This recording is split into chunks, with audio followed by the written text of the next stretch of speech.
Silver medal dito sa Asian Games. Your thoughts muna on that final bout? Um, Akala ko panalo ako eh. Pero syempre, may mga judges tayo at yun yung decision nila. So, kailangan natin tanggapin at irespeto kung ano man yung decision ng mga judges. And syempre, congratulations sa China.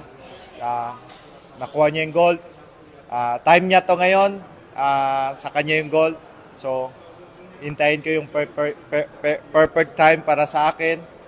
So ito, isa lang tong hakbang para maabot ko yung pangarap ko na makuha yung gold sa Olympics. So ito, gagawin ko tong, gagamitin ko ito bilang isang inspirasyon para sa mga susunod na training ko, susunod na laban ko. At ayun, maraming salamat sa mga Pilipino na sumuporta sa akin, mga Pilipino na nagdasal sa akin, sa team, sa ABAP. Maraming salamat. Yumir, first time mo sa weight class na to. First time mo sa weight class na to. Anong natutunan mo, especially going into, obviously, what's going to be a very long training period going into the Olympics?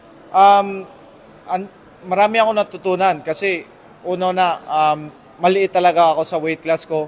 Kita nyo, medyo lamang ako nung first round eh. Medyo di naman ako nagkampante pero sana mas iba pa yung ginawa kong plan pero tinamaan ako. Nahilo talaga ako doon. Akala ko nga hihinto ng referee kasi ilang beses ako tinamaan eh. Pero ayun, gagawin ko yung aral,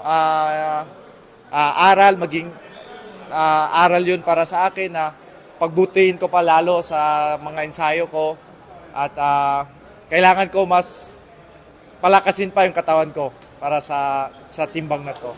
Pero komportable ka naman sa timbang na to? Yes, sa weight wala akong problema. Every day under ako 2 kilos kada weigh-in ko. So wala akong problema sa weight ko. And then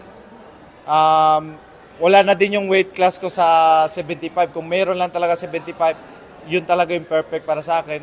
Pero hindi ko din na-expect na ma-qualify po ako dito. Pero ngayon na nandito ako, kailangan namin pag-aralan, mag-ensayo ng gusto para pagdating sa Olympic, walang excuses. Gaano ka proud sa silver mo? Sobrang proud ko dahil itong silver, lahat dugo at pawis binigay ko dito.